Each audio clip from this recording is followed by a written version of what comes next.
Magandang araw po sa inyong lahat mga kabayan at kaibigan and welcome to my channel. This is Jamey Iris and simply wanting to say once again everyone, Happy New Year! So how's the start of your new year? Kahapon po January 1, 2022. Ngayon po January 2. Ano na po ba yung mga latest breaking news po natin dito sa Pilipinas? Yan po ang aking ihahatid sa inyo sa araw na ito. Alamin po natin ano po ba yung latest sa ating bansa, mga kabayan at kaibigan. Today po, meron po akong dalawang topic na ibibigay sa inyo. Una po, meron na pong 10 cases na po ng new cases for Omicron virus. Opo, ang bilis po, from 5, naging 10 na po ang cases natin as of today ng Omicron virus. Alamin na rin po natin, at the end of 2021, which was the New Year's Eve, December 31, 2021, ilan po ang total ng COVID cases here in the Philippines, meaning a combination of Omicron and Delta. Nagkatotoo ba yung projection na nabanggit ko po sa inyo yesterday na pinanggit po sa ating report na maari daw po a total of 4,000 ang magiging cases natin ng COVID. But we will find that out today kung ilan nga po ang total by the end of 2021 as per the report that we have gathered. Ngayong January 2, 2002, alamin po natin ang detalye ng 10 cases ng Omicron virus. Mula po ito sa ANC 24/7 at ganoon din po sa abscbn.com, sinabi po nila na meron na pong 10 new Omicron cases at ito po ay na-detect dito sa ating bansang Pilipinas. Ano bang detalye nitong Omicron virus na ito or cases na ito? Ang 10 cases po bang ito ay mula lang sa mga travelers who just came back to the Philippines or were there also local cases? So sinabi po ng Department of Health sa atin na ang Omicron virus po, which is another variant ng COVID-19, meron pong nadagdag sa ating initial na 5 na 10 cases po. Ito po ang ating detalye mula po ito last Friday. Ayan. Now, itong 10 cases po ng COVID-19 virus dito sa Pilipinas ay sinasabing nahahati sa 7 imported, meaning coming from people who are traveling to the Philippines or back to the Philippines, at 3 naman po ang local infections. So, tingnan po natin ang detalye nitong 7 at 3. Simulan po muna natin dun sa 3 na local infections. Dito po sa 3 local infections or cases for Omicron virus, 2 po. Para po sa 3 local cases po natin, masasabi na 2 po ang pinanggalingan na lugar nito sa Pilipinas. Una ay sa Bicol, pangalawa naman po ay sa NCR. Ilan ang sa Bicol at ilan naman po sa NCR. Mula po sa 10 new cases ng Omicron virus here in the Philippines on top of the initial 5, ito po muna ang unang 3, which are all local cases, meaning hindi po ito galing sa mga travelers who came from overseas. Ang una po natin ay isang lalaki, he's 42 years old and he's from the NCR. He tested positive on December 3. Ang pangalawa naman po natin ay isang local case na naman, 27 years old, na galing po sa Bicol, nag-test ng positive last December 14. At ang pangatlong local case ay galing din po sa Bicol. So total of 2 po tayo. Meron sa Bicol, this time naman po, female pa rin, 46 years old. Nag-test ng positive on December 15. Now, how about the other 7 cases? Now, the other 7 cases of the Omicron virus po o naapektuhan ng Omicron virus ay 7. These are all from arriving travelers to the Philippines. Let's take a look at the details. Ang 7 important Omicron cases na nandito na po sa Pilipinas, 6 po dito ay galing sa overseas Filipino, 1 ang Malaysian national. Sabi po nila, 3 po ang dumating galing US via Philippine Airlines through these flights of the Philippine Airlines last December 15 and 16. Contact tracing are being done just in case po para maiwasan na ang iba rin po na naapektuhan ay makahawa pa po ng iba. Ayan po. So yan po yung unang 3 po natin. Yan po yung unang 3 cases natin from the US. Now, what are the other 4? 2 came from the United Kingdom po. Sakay po sila ng Emirates Airline. Via connecting flights po ng Emirates EK332 on December 9. And then lumipat po sila when they reach Singapore sa Singapore Airlines na SQ910 on December 16. Contact tracing also were done so that at least we can prevent a further spread of the Omicron virus sa mga close contact po at ibang pasahero ng naturang mga airline companies. Ang pang-siyam na case naman po natin, this came from the United Arab Emirates at sakay po ng Philippine Airlines Flight PR659 last December 19. At huli naman po is a Malaysian citizen na galing po sa Ghana through the connecting flight of Qatar Airways, which actually arrived here in the Philippines last December 14. Lulan po siya ng QR930. So again po, sa lahat po ng mga cases na ito, nag-isolate po sila. So lahat po ng 10 cases na ito, sila po ay na-isolate sa respective isolation kumbaga po facility that we have here in the country. And at the same time po, contact tracing po na maigting ang siyang nangyayari nang sa gayon lahat po ng mga pasahero at the same time po possible close contacts ng 10 new cases po natin ay ma-trace at ma-prevent na po ang further spread ng Omicron virus sa ating bansa. Marami pa kayang susunod na mga cases when it comes to people who are affected with this Omicron virus? We definitely hope not. Kaya nga lang po yung katotohanan na itong Omicron virus, like what we've mentioned in the other reports, is less kumbaga pa strong when it comes to the effect to people, but it's very highly transmissible. Mas mabilis po kasi siyang mapasa. Naku, sana wag naman po dumagdag pa kasi we might be tagged again as a red list country for other countries if that will be the situation. Atin naman pong alamin ang latest update regarding the total number of affected people who actually acquired or masasabi po natin na infect po ng COVID-19 virus. Kasama na po yan Delta at Omicron.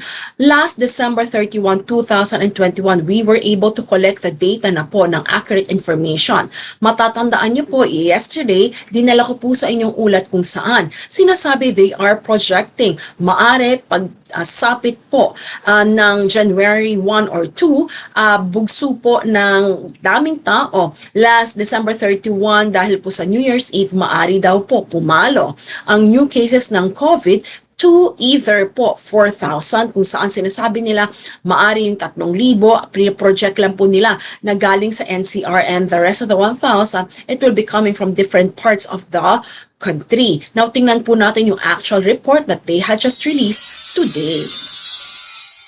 Sa ABS-CBN, sabi po nila 2,961 fresh COVID-19 cases in New Year's Eve. So it's almost 3,000 din po mga kabayan at kaibigan. Sinasabi na 99% from this number, which is a total of 2,927, occurred within the recent 14 days, while Metro Manila, Calabarzon, Central Luzon were the top regions with cases in the recent 2 weeks, the DOH or Department of Health said.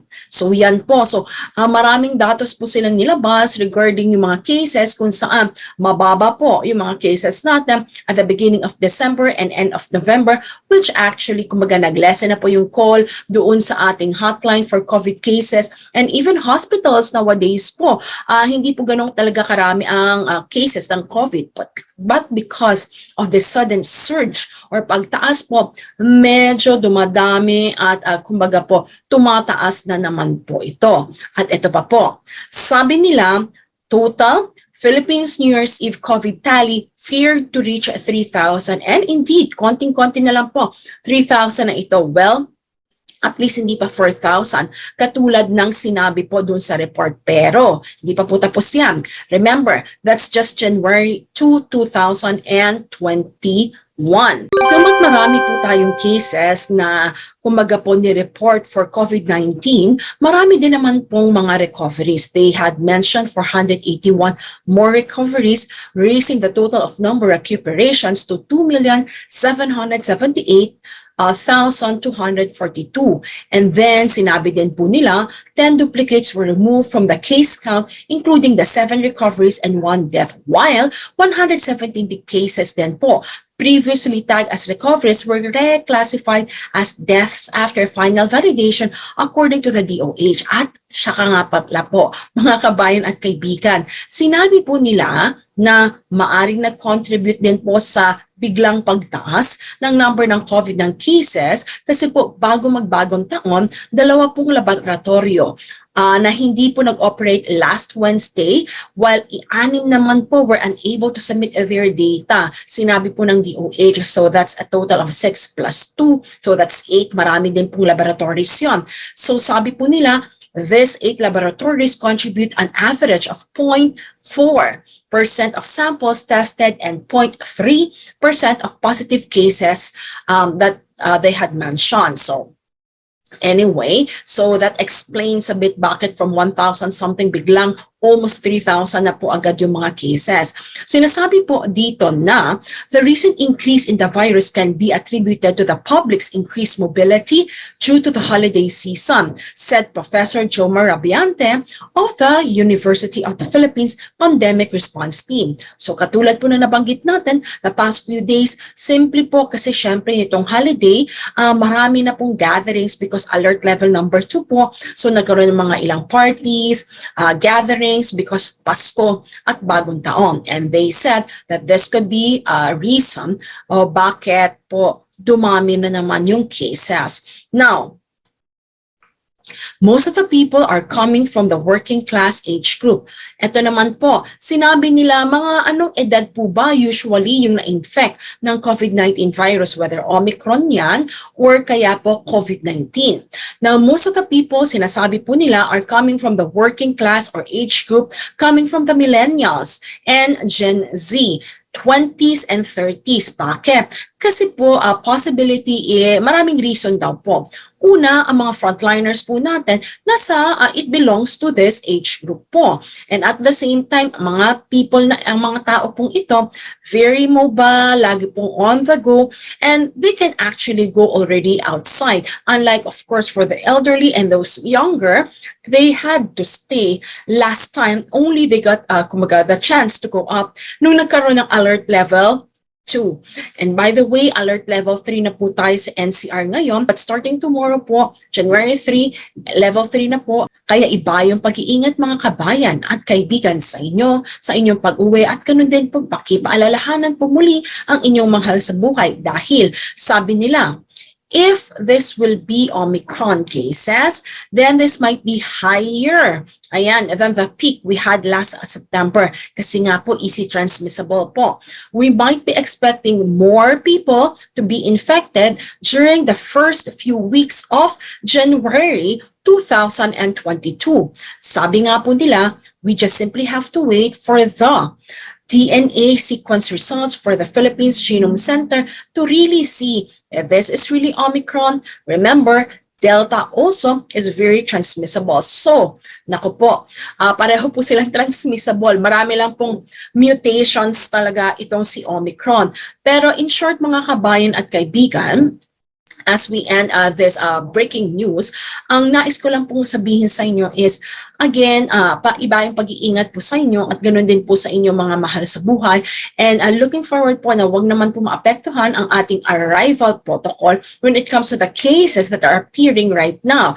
Because katulad ng sinabi ko sa inyo kahapon, I actually were able to watch isang news po dahil nga kakulangan na po, imagine, isolation area, hindi po hindi yung quarantine hotel, isolation area. It means that these people actually were tested positive. And around 104 po sila. Yun ang sinabi. So, anyway, we are still waiting. Hindi pa po naman kasi sinasabi. Yung katulad ng nasabi nila, they are just still taking a look po kung ito by Delta or Omicron. So, we will find out in the next few days and should there be any effect on the travel requirements po natin or arrival protocol, I'll immediately let you know about that.